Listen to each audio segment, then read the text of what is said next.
Om Ajnanatimirandhasya Jnananjana Shalakaya Chakshurunmilitam Yena Tasmai Shri Gurave Namaha. Reading from Sri Chaitanya Charitamrita by Krishnadas Kaviraj Goswami, translation by His Divine Grace Srila Prabhupada. Adi Leela, Chapter 1, Text 1. Vande Gurun Isha Bhaktang Isham Ishavatarakan Tat Prakasham Tat Chakti Krishna Chaitanya Sangyakam. I offer my respectful obeisances unto the spiritual masters, the devotees of the Lord's incarnations, His plenary portions, His energies, and the primeval Lord Himself, Sri Krishna Chaitanya. Sri Chaitanya Charitamrita is primarily composed in Bengali language.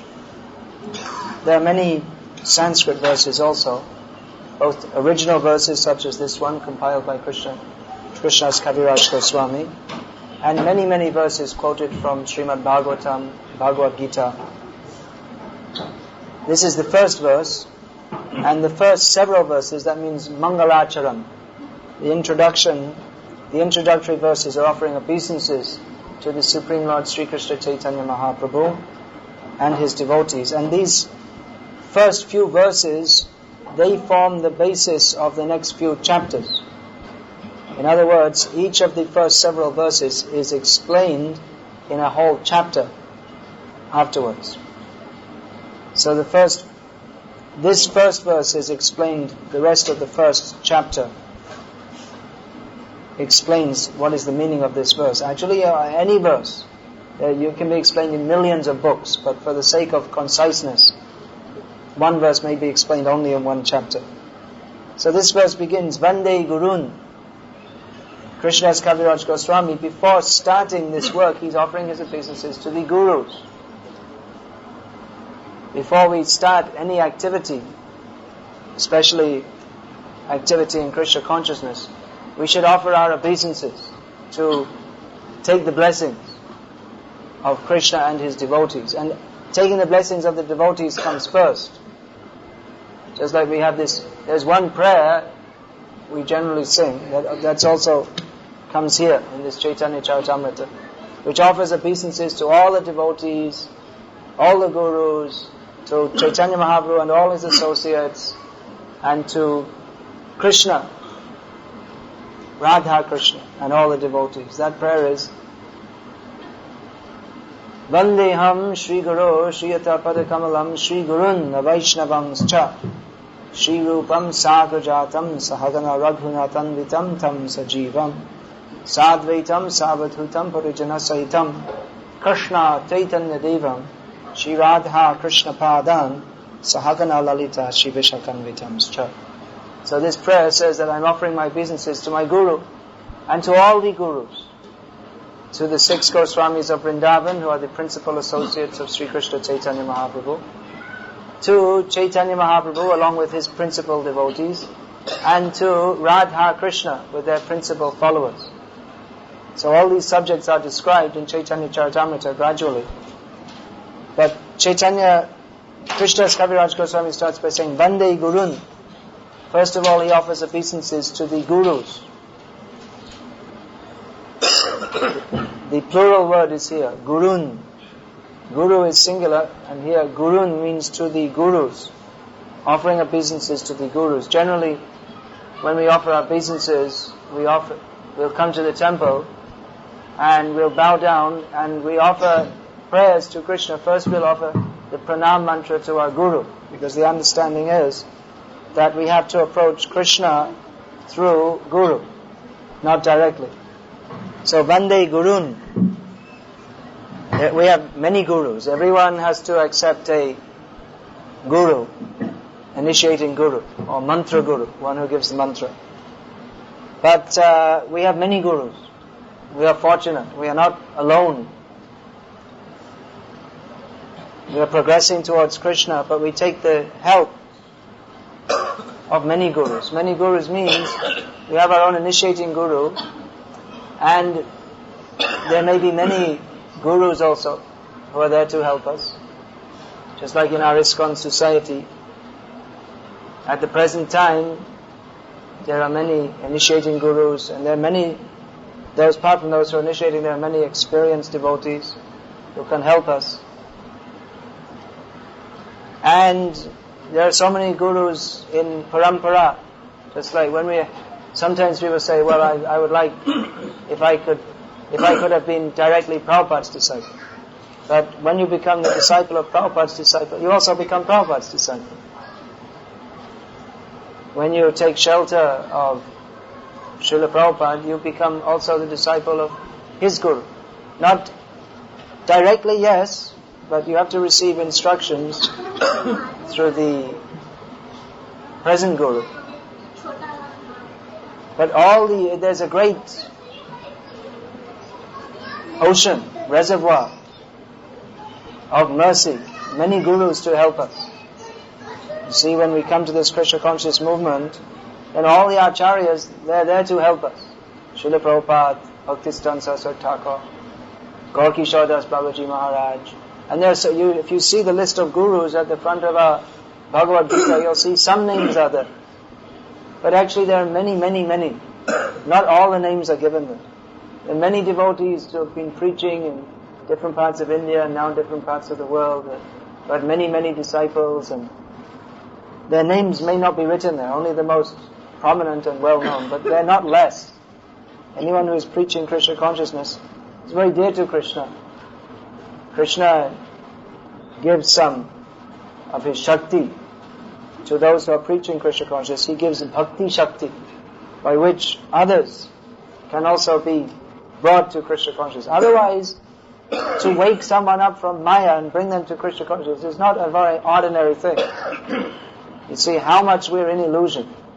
Even the jiva, every living being is supposed to be with Krishna, but not interested.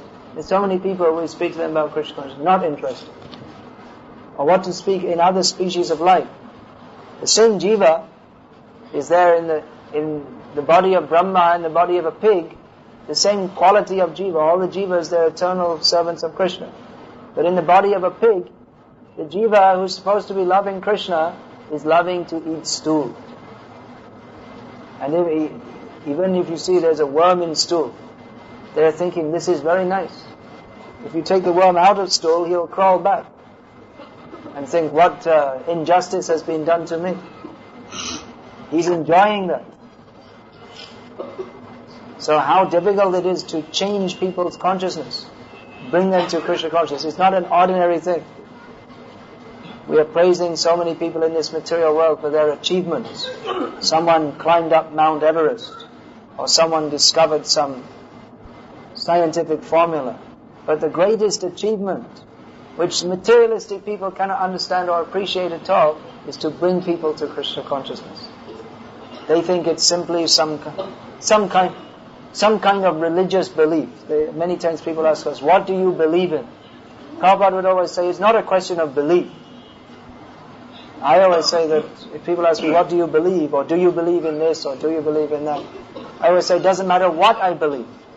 What does it matter what we believe? I believe, so what? Who are you? Who am I? We're very tiny living beings. We want to know what is the fact. What is the truth? Simply, I believe, you believe, today I believe this, tomorrow I believe something else. But what is the actual fact? That actual fact is that Krishna is the Supreme Personality of Godhead. Krishna is the goal of life. Krishna is the only meaning to life. But so many people are so much in ignorance, if you even say Krishna to them, they say, alright, not very interested. Not very interested. Actually, everyone's soul, everyone's heart is yearning for Krishna. Everyone is looking for Krishna. Why are the people they're going shopping? So many people come from all over the world shopping, or buying some fashions, or there's so many advertisements in this Dubai for scent, French scent. It means some alcohol with some chemicals, and they sell it for 50 dirhams, little bottle. People think this is wonderful. So people they're looking for happiness in scent, in fashions, in beauty contests, and so many different things. But actually everyone is looking for Krishna, but they don't know. They're looking for ultimate happiness, they're looking for Krishna, but they don't know. And even if we tell them, they think, no interest, not interested. So those who are spiritual masters, this chapter is called the spiritual masters. The spiritual masters means those who are endowed by Krishna with some potency to change people's minds. That now it's just like you're driving a car at 150 kilometers an hour, going straight towards the cliff to kill yourself.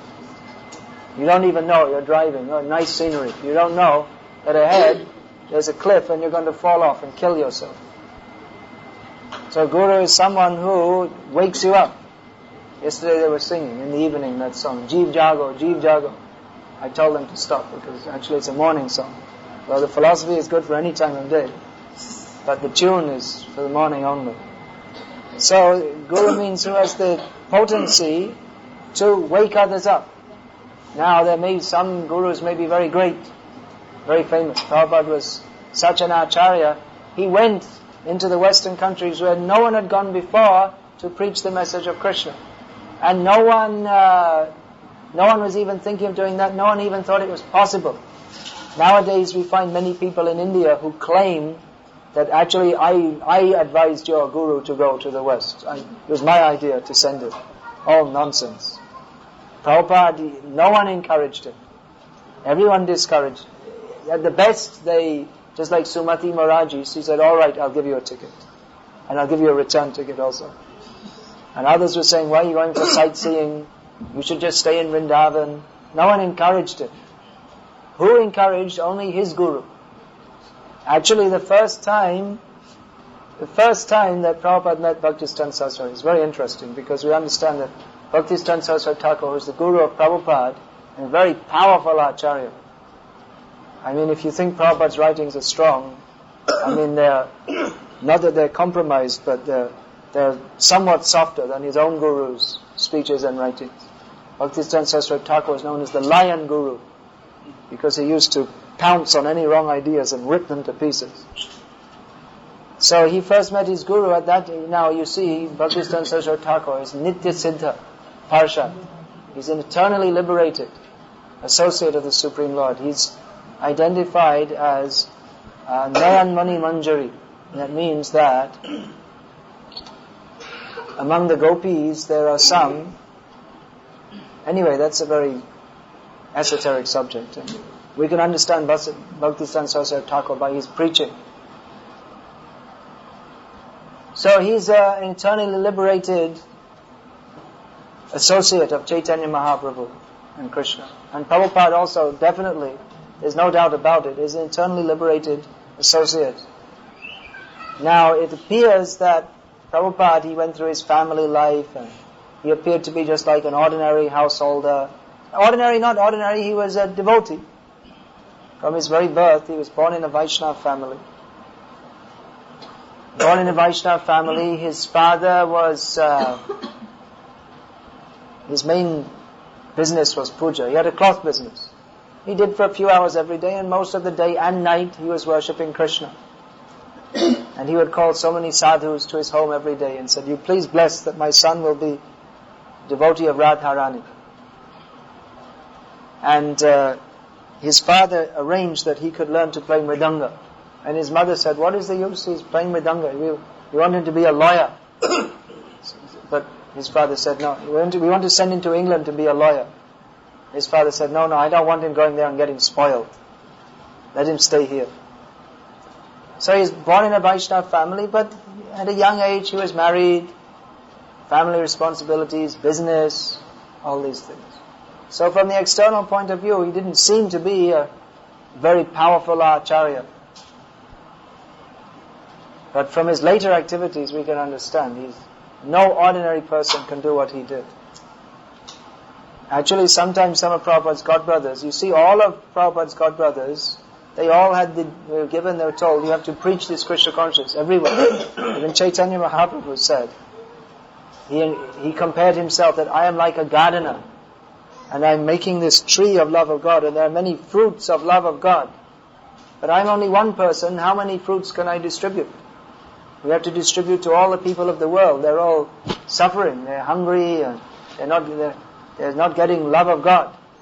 So Chaitanya Mahaprabhu said, I order every person within this universe to take this fruit, eat it, and distribute to everyone else. So everyone has the order to preach Krishna consciousness, to spread that. So Bhaktisiddhanta Saraswati Thakur, he founded a very powerful preaching mission which spread very widely all over India. He became very well known. He challenged every bogus philosophy and absolutely defeated it. Even in his youth, Bhaktisiddhanta Saraswati Thakur, there was a great debate that about Brahmanas. Who can be a guru? Who can be a Vaishnava? Who is better, Brahmana or Vaishnava? So even at a young age, he was just in his early 20s, Saraswati Thakur went to a big meeting with all the famous pundits in India who were saying that you can only be born a Brahmin. And he absolutely defeated them all, even in his youth. So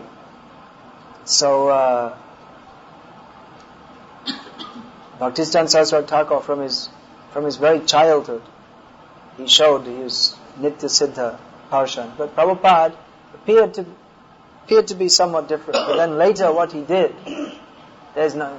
undoubtedly, he's a special soul sent by Krishna for this work. So the first time Prabhupada met Bhaktisiddhanta Saraswati Thakur, he was a young man, recently married, and he was a supporter of Gandhi's movement for liberating India. He was supporting that. So he was a devotee, but it appeared he was in some worldly political scheme. So one of his friends called Prabhupada. That time he was Abhay. He was known as Abhay. He called him, you please come and see this sadhu. He's a very great sadhu. Why he called, his friend insisted that you must come, because Prabhupada, among his group, he was the leader. Prabhupada was always the leader, even among his friends in his childhood. Prabhupada described that, when he was born, they called the astrologers. The astrologers saw his chart. He said, Hukam chalega. What he says, that will happen. So his order will be followed. So Prabhupada was the leader of his group, and one of his friends wanted to call him, you have to see this sadhu, because his friend had been very impressed by this sadhu, Bhaktisiddhanta Saraswati Thakur. So he was very impressed, and he wanted to impress all the others in the group, but he knew that no one would take him seriously. Only if Abhay said, then the others would agree, he's a good sadhu. So he was trying to pull, and Abhay was saying, no, I don't want to go. Because in his childhood, his father used to call so many sadhus, he used to see, and he was fed up with all these sadhus. Because his father was a very simple person, he used to call different sadhus, but Abhay could see that I don't want to see any more sadhus, because he saw they would come and then they would be smoking ganja. And in his neighborhood, there was one sadhu. He was living at home with his wife and children, and in the morning he had put on this saffron cloth and go begging, pretending to be a sannyasi. In the evening he'd come back and live with his wife and children. So Abhay was not impressed, but his friend was pulling him, come on, you have to. So he said, okay. So then they went to see him. He was sitting on the terrace, one house, speaking Krishna Katha. Bhaktisiddhanta Saraswati Thakur, he used to say we should have more Krishna Katha. He said there's only one shortage in the world, the shortage of Hari Katha. He would go on speaking for hours and hours together. Even sometimes you're supposed to catch a train, and he was speaking, and his disciples, but he was absorbed. He would get angry. He would say, don't tell me, I'm speaking Hari Katha, you don't stop me, you go on. Sometimes he would have festivals, Kirtan festival, the Kirtan would be him speaking. All day, he'd go on and on. So he was speaking Harikatha, then Abhay, he came with his friend, and first thing, they offered obeisances, because they know, just like these little boys are being trained up. That's the culture. You see a sadhu, bow down. So he bowed down, and then even before he got up, usually you say, hello, who are you, where are you from, all these things. But even before he got up, Bhaktisiddhanta Saraswati Thakur said, you are educated young men, you should preach Krishna consciousness all over the world. First thing. As soon as he saw Prabhupada, immediately first thing he said to him, you should preach Krishna consciousness all over the world. But actually Abhay, he argued with him.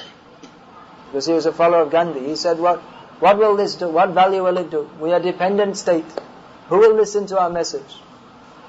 But Saraswati Thakur said that this message of Krishna consciousness is so important, it can't wait for any political independence, which doesn't matter anyway. This sometimes politically dependent, sometimes independent. What does it matter? He would cooperate with the British. He wasn't in the Saraswati Thakur wasn't in the non-cooperation movement. He thought, anyway, the British, they're not stopping us chanting Hare Krishna. They're not stopping us preaching, so what does it matter? So the first thing he said, but Abhay argued with him. And Saraswati Thakur smashed all his arguments. And Abhay realized that I never got defeated in an argument in my life, ever. And after that, he also never got defeated. One time in his life he was defeated. Then after that he changed. And then he became a follower of Saraswati Thakur. Not officially, he wasn't initiated till 11 years later. But he was, even though Saraswati Thakur told him, you should preach Krishna consciousness all over the world, he had a wife and first child was already there. So he thought, alright, let me discharge my family duties. So even in his householder life, he was making this Back to Godhead magazine. This Back to Godhead magazine started in 1944 in India. Prabhupada was doing. So actually just before Saraswati Thakur left this world, Abhay wrote him a letter. And he said that you have many sannyasis and brahmacharis, disciples. They're doing so much to serve you. So what can I do? I'm just a householder. What can I do to serve you?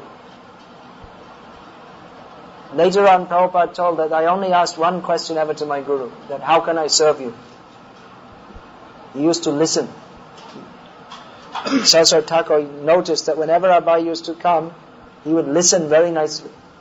Actually, when he came for initiation, you see what had happened, Prabhupada had moved to Allahabad in his householder life. And he was associating with the people of the Gauriya Math there. So they recommended him for initiation.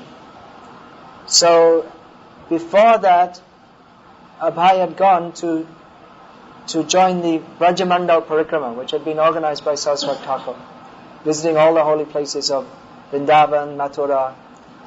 So at that day, that evening, there was a outing to Kosi to see the temple there. But Saraswati Thakur stayed in his tent and he was lecturing. But most of the people went away and just a few sannyasis stayed. But Abhay also stayed.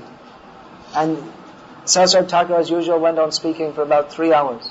And gradually different people went away. Abhay stayed and listened all the way through. And he said that my Guru's language was so difficult, I couldn't understand it. And actually it's an extremely difficult language. Either Bengali, English, whatever language he's spoken. Actually his whole style of speaking, both in Bengali and English, no one ever spoke like that ever before. Very long sentences, long words, and even he would use words in a way that no one else ever used them before. So you had to, just like Prabhupada, he made up so many terms, just like super soul and 3 modes of material nature. Unless you're devotees in the group, if we go on the street and say, my dear sir, you're under the control of the 3 modes of material nature, you won't understand what you're talking about. So Saraswati Thakur, his language was very complex and unusual, novel language.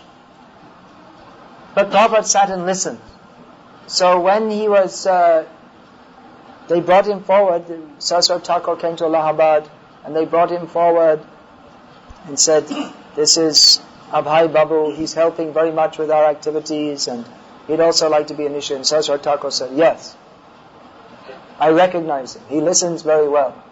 So Abhay, he'd only been there, you see, he just came to that was 11 years ago, he met and argued with him. And then again, in the Brajamandal Parikrama for one evening only, because he was a businessman supporting his family. He was busy running here and there. So some months before he had sat, and he wasn't introduced, he just sat in the tent and listened. He noted, yes, he listens very nice. So he immediately gave him first initiation and second initiation on the spot. So then later, Abhay wrote a letter to him that, how can I serve you?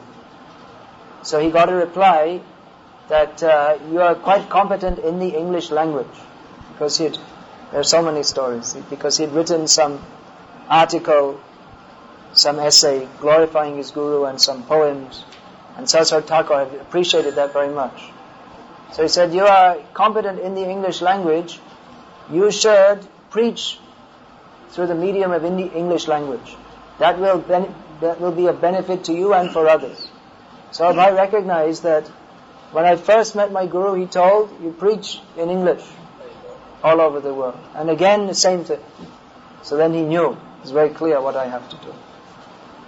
So these are great acharyas, liberated souls. Not only liberated, but they're empowered to liberate others. You see what movement Prabhupada has started, that's going on, and even there may be this problem, that problem, another problem within our movement. I mean, if you see, it's not utopia. If you see the organization, there are sometimes disagreements, and it's the material world. Sometimes those who are supposed to be devotees, they don't live up to the highest standard. After all, it's Kali Yuga. So there may be different kinds of, if you want to look, you can see some faults in our organization also. But what is going on is all over the world, more and more people are taking to the chanting of Hare Krishna. More and more people are feeling their lives transformed. More and more people are feeling the confusion, the emptiness, the sorrow, replaced by great hope. Many people where before there was sorrow, there was great bliss of knowing that we are on the path back home, back to Godhead, back to Krishna. So how is this coming about? By Prabhupada's mercy. There are millions of miracles going on all the time. These books are being distributed. There are so many cases. There are so many wonderful, everyone who reads this book, their life is so much benefited. And there are many people that they just, by reading Prabhupada's books, their whole lives are changed. There are many, many, many wonderful stories of how Prabhupada, even now, through his books, he is preaching to the whole world. I'll just tell one story that this is in America, in San Diego. One man decided he'd had enough with life, it's time to commit suicide. So he went down to his bookstore and looked at the suicide shelf and chose one book. There are different books on how to commit suicide. So he got one book, looked like a good book, and he chose, I'll commit suicide. There's one method. You put a pipe on your exhaust, you put a plastic pipe on your exhaust pipe on your car, put that in the window, wind up all the windows and turn the engine on. Then the car fills up with carbon monoxide and you gradually kind of fall asleep, and then you're in the newspaper the next morning, 3 lines. So it takes a little time, so he thought, well, they're Americans, they always want to do something. So I thought, well, what'll I do while I'm waiting to die?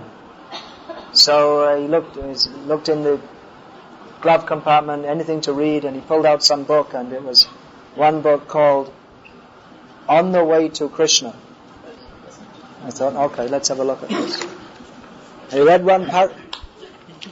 one paragraph and said, hey, wait a minute, this is what I've been looking for all my life. He turned the engine off, took out the pipe, opened the windows, looked at the back. Let's see if there's any. Where's the address of this place? There's one in San Diego. Okay, how do I phone them up with on his mobile phone? What's the address? Okay, I'm coming right away. Oh, Prabhupada's mercy. And that mercy is going on. That mercy is coming down from Krishna. We say, Vande Gurun, Vishabhakt, Vandeham Shri Gurun. There's so many Vaishnavas. They've all come passing down. This, just like a mango, you pass down from the top, pass it down to another one, pass it down to another one, pass it down to another one. Comes down from the tree, intact. So like that, we have so many gurus to guide us, so many devotees to take shelter. We're singing this song, you're singing this, Jeev Jago, Jeev Jago. Bhaktivinoda Thakur, great Acharya, has composed these songs, which even now we're benefiting. Whenever we sing these songs of Bhaktivinoda Thakur, then automatically we get blessings of Bhaktivinoda Thakur. This song we sing every morning, Samsara Dava Nalalud Haloka. So at the end of that song, there's the blessings, it's Guru Ashtakam, 8 prayers in glorification of the Guru. So usually if there's an Ashtakam or a Dashakam or whatever it may be, at the end there's one extra verse which says, what is the result of chanting these prayers? So Vishwanath Chakravarti Thakur says that anyone who regularly rises during the Brahma Muhurta and chants these prayers to the Guru, then he will undoubtedly achieve the association of Vrindavan Nath. He will go to Vrindavan and he will have he will eternally enter into the Leela of Krishna. So Vishwanath Chakravarti Thakur he has the power of Krishna to give such a blessing. That if someone at the end of life, they're going to go, what are you doing here? I chanted Samsara Davana every morning. So okay, Vishwanath Chakravarti has given the blessing, you go. So this way they are given the power by Krishna that their blessing, that even Vishwanath Chakravarti Thakur has left this world, but he's still here in his instructions, in his song. His song is there. So we sing and you get his blessings, and by his grace, by his mercy, he's given us a very easy means by which we can go back to Godhead. So like this, all the acharyas, they're helping us. Some, I was saying, some are very prominent, some are less so, but they're all great devotees. You see, just like someone passes through the medical school and becomes a doctor. So some may be very famous and prominent and have many patients. And others, they just have a few patients. They're not very well known. Some doctors, they make some big breakthroughs and some scientific research. So in the same way, some acharyas, they're very famous. They have many disciples, or some they write some new books which give some new philosophical understanding, or they defeat some philosophical point.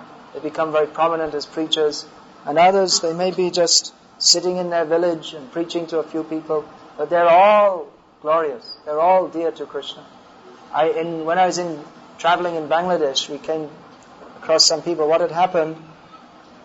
One man, he was a government servant, so he became a disciple of Bhaktisiddhanta Saraswati Thakur.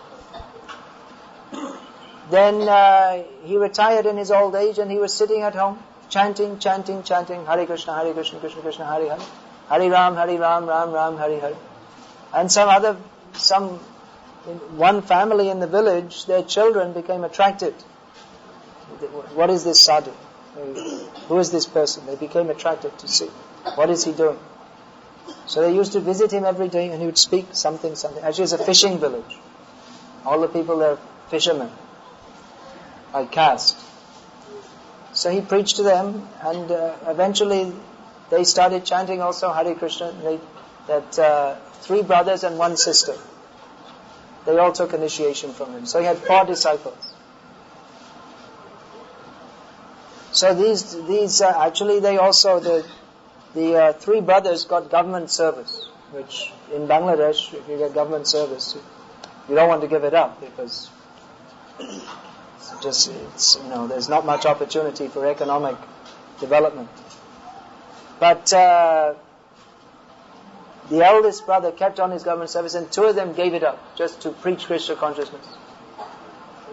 And they made a temple in their village, and in the beginning everyone was saying no, but now actually they're very enthusiastic preachers, and when we came to Bangladesh, they met us and they're very enthusiastic and they're helping us in their preaching. And now in that village there are so many people initiated, but they don't want to initiate. They say no. They gave all you, Acharya, you initiate them all. So he initiated them all. And they're preaching widely like this. So the point I'm making is that you see, one devotee, he was sitting and Krishna gave him potency that you preach in a small circle, people came, and others are preaching widely all over the world. So different people have different capacity or different liking also. Just like another song we're singing, Lokanath Lokera Jivan, we're singing, Aha Prabhu Karo Daya Deha More Padachaya. So Lokanath, this actually means, this is a song by Narottam Das Thakur. And he's praying to Lokanath Goswami, who is his guru. So Lokanath Goswami was the first devotee Chaitanya Mahaprabhu sent to Vrindavan. Chaitanya Mahaprabhu at this time, he was in family life and no one could tell that he's going to take sannyas, but he knew, of course. So one devotee from his childhood, he had no interest in material life. He was always very detached from any kind of material enjoyment, and he was never interested in getting married or anything like that. So when he met Lord Chaitanya, he said, "Now I'll come and join you in Navadvip." Chaitanya Mahaprabhu said, "No, go to Vrindavan. Go to Vrindavan and find the holy places and prepare, because I'm going to send out, you get ready everything, because I'm going to send other devotees." So Lokanath Goswami was living in Vrindavan. He was the oldest devotee. Later on, so many other devotees came on the order of Chaitanya Mahaprabhu. So Lokanath, he was respected as the most senior, but he used to keep little bit to himself. He thought he was doing his bhajan, worshipping Krishna. Krishna also appeared to him. One deity came to him. So he was worshipping Radha Gokulananda. He was worshipping. He used to carry with him. Because they didn't have any temples, and they were just living, it was just open fields and jungle. That's all. Vrindavan at that time. So he was just living in the forest, and he kept Krishna in a bag, deity in a bag. So he had a rule that people used to come, that please give me your shelter. I said, no. I said, I can't serve Krishna properly myself. How can I accept service from anybody? I won't be the guru of anybody. But Narottam Das was determined that yes, I've set my heart that I must take shelter of Lokanath Goswami. If I don't take shelter of him, then I don't feel my life is worth living. So Narottam Das, what he used to do every day, when Lokanath Goswami would go early in the morning for his ablutions and passing nature, all these things, he would clean up everything in his ashram. Tidy, make everything neat, bring water, all these different things. Ashram means he was just living in a very simple kutir, just in the forest. So he would do that, and by the time he came back, he would be gone, and then again he would go away. He would find that place where it passed through, and he'd take that all out and clean it up. So Lokanath Goswami saw this is going on, but he didn't know who it was. But he thought, anyway, after some time you'll get fed up. But this went on for 1 year. Lokanath Goswami, he went, who is this person? All right, I'll give you an initiation. Only you, no one else. You're so much determined. So some great Vaishnavas, they may also not want to give initiation. They may feel I'm just not qualified. Actually, a Vaishnava, if he feels like that I'm not qualified. But if he feels that anyway, if the order of my guru is there, I have to do qualified, not qualified. At least I can tell others to chant Hare Krishna. And even though I may be rascal fool number one myself, my guru's order is there. That I'm rascal fool number one, but I have my guru. So I can tell what he has told, I can tell others to do. So in this way we have many spiritual masters. Actually it's very nice. You can sometime you can read all the pastimes of the different devotees in our sampradaya. In our sampradaya means we're Vaishnava sampradaya. We talk about 4 Vaishnava sampradayas. And actually the Gauriya sampradaya, that's actually Bhaktisiddhanta Saraswati Thakur said that this is sampradayi. Just like Krishna is, there are so many avatars, but the original source of all avatars is Krishna. Therefore it's called avatari. Avatar means an expansion of the original form, who is Krishna. So Krishna, he's Krishna avatar, but he's the source of all, therefore he's known as avatari. So in the same way, Saraswati Thakur said that this Gauriya Vaishnava Sampradaya is not another Sampradaya. There are 4 Sampradayas, it's not another. It is the original source of all Sampradayas, even though historically it may appear to come later. Just like people ask that, well, Krishna comes after Ram. So how is that, Ram must be superior to Krishna. But actually all the avatars are coming again and again and again. You see, it's not that Krishna wasn't known before he came. You see in the Bhagavatam, Prahlad Maharaj is speaking of Krishna. Natya na Krishna, he says. People, they don't become Krishna conscious. So he's mentioning Krishna.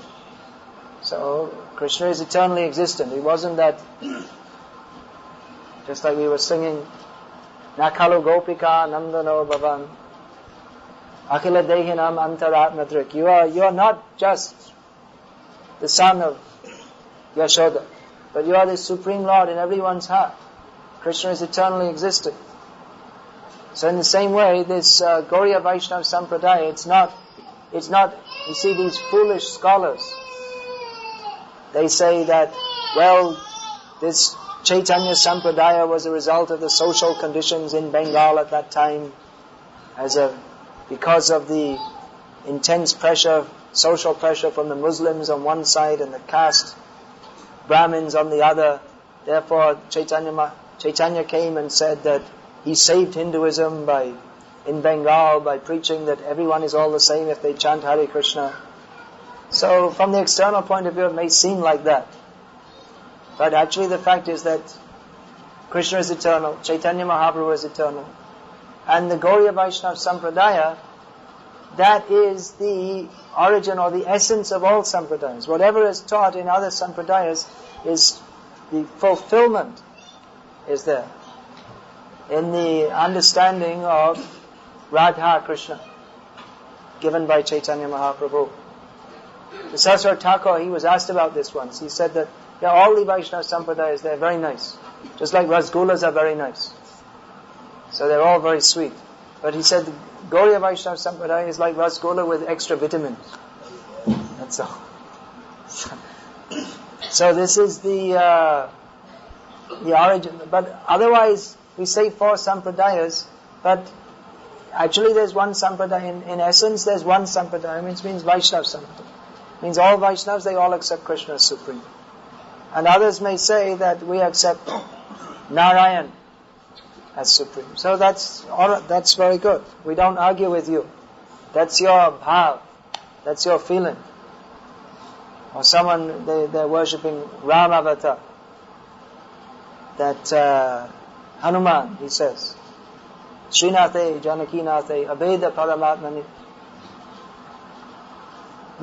What is that? Rama. Tasmat Mama Sarvasvam Rama Kamalalochana. He says, I know that Srinath means Lord Vishnu. Srinath and Janakinath, Ram. They're the same Supreme Personality of Godhead. But still, the Lord of my heart is Rama Kamalalochana. That's his personal preference. So like that. It's different tastes, that's all. Otherwise, all Vaishnavas, they're all glorious. They're all worshipping Lord Vishnu. Some are worshipping in that Aishvarya Bhav, worshipping Lord Narayan as the supremely opulent person. And there are other moods also. So all are glorious, all Vaishnavas. There are so many pastimes of the great devotees. We can hear about them in different sampradayas, in Gauriya Vaishnava Sampradaya. You can hear about the devotee. Hearing about the devotees is as good as hearing about Krishna. It's just like if we, at least for us, especially for us who are coming from the Western countries, who are brought up without any knowledge of Krishna, if we think about Krishna, we have to think of Prabhupada. Because without Prabhupada, how could we get Krishna? And when we, what do we know about Krishna? We only know what Prabhupada taught us. So if we have to say anything about Krishna, well, we say, well, Prabhupada said, Prabhupada said, Prabhupada said. And now we know that's authoritative. Someone will say, well, they may give some opinion, well, I think Krishna is immoral. And we immediately think, what did Prabhupada say? And when we think of Prabhupada, we can only think of Krishna.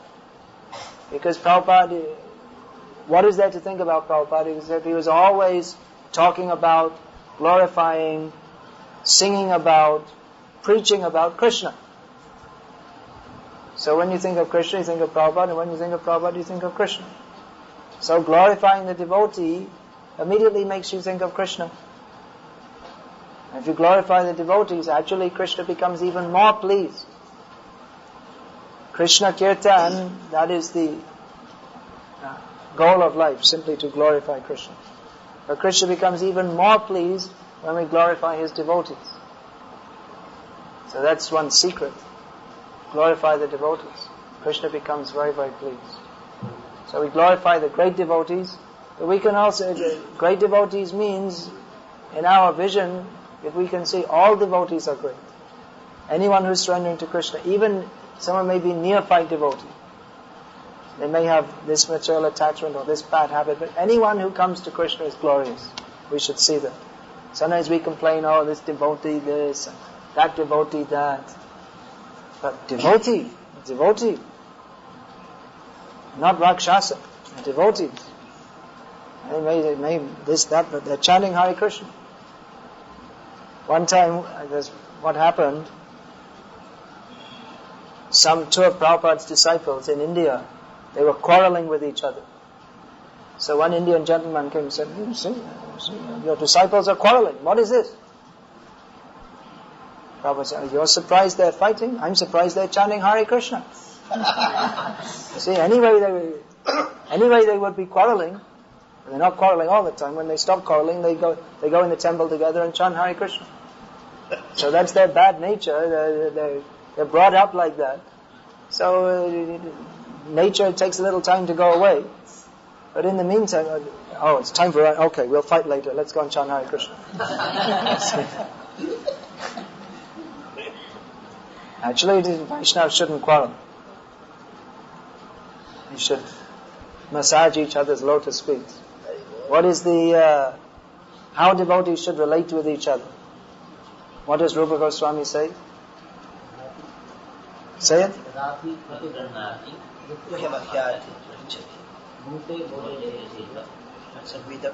Priti Lakshanam, exchanges of love. To give something, some gift to a devotee, or if they offer, to accept. To inquire confidentially from devotees, to reveal one's mind, to offer some prasadam, or if someone offers some prasad, to accept it. These are exchanges of love shared between devotees. So we're very fortunate by Prabhupada's grace, by the grace of all the acharyas, that they've made so many devotees, so we can associate with devotees. Otherwise, what is there in this world? What is there to do? It's useless.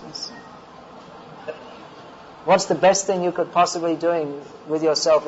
Imagine, if you could possibly do anything you like, what would you do? Well, we could just sit here and what we're doing right now. What else would you rather do? Fly on a plane to America, go to Las Vegas, watch something? No, what we're doing right now, there's nothing better in the whole universe. And this, by Prabhupada's grace, this is going on all over the world. People are sitting, chanting. You see? So many people are dreaming what I would like to do. But a devotee, he does what he likes to do, which is chanting Hare Krishna with all the other devotees. And he's satisfied with that. He's so lucky. You see, people, they're always scheming and dreaming and planning, and they work hard all year and they get 2 weeks holiday. Let's go and enjoy ourselves. And they're so frantically trying to enjoy themselves that they get sick on their holiday and it's not enjoyable, and they just get more frustrated and then back to prison, back to work. This thing is, even you're sitting at home trying to relax and the boss is on the line. The devotees, they're satisfied. All right, the boss is on the... Okay. Put it down. Hare Krishna, Hare Krishna. I'm talking to the boss. What do you mean, I am your boss? No, you're not. I've got my boss. I'm chanting Hare Krishna. He's my boss. The devotees are satisfied. So lucky. So fortunate. Prabhupada has given us this mercy. So, I think I'm more fortunate because everyone's fortunate, but you see, just like the bees, they go from one flower to another, they take a little and they make the honey. So I'm fortunate I can go place to place, and there are so many devotees or nectarine associations, so I can take a little nectar from everybody, and hopefully some honey will get stored up. We are so fortunate to get. So now it's time for me to fly off to another flower, to Radha Rasbihari's temple in Bombay. We will lose the honey. Then next day in Radha Damodar's temple, next day in Radha Shamasundar's temple, and then to the land of temples, Vrindavan.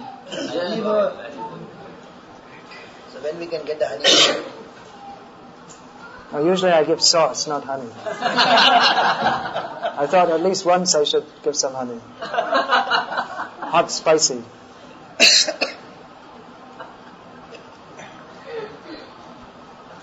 Hare Krishna, all glories to Srila Prabhupada. Bhakti Vikasa Swami Maharaj ki jai. Bhakti Vikasa Swami Maharaj, Damodaradesh, Shamadesh Yatra ki jai. All glories to the assembled devotees. All glories to Srila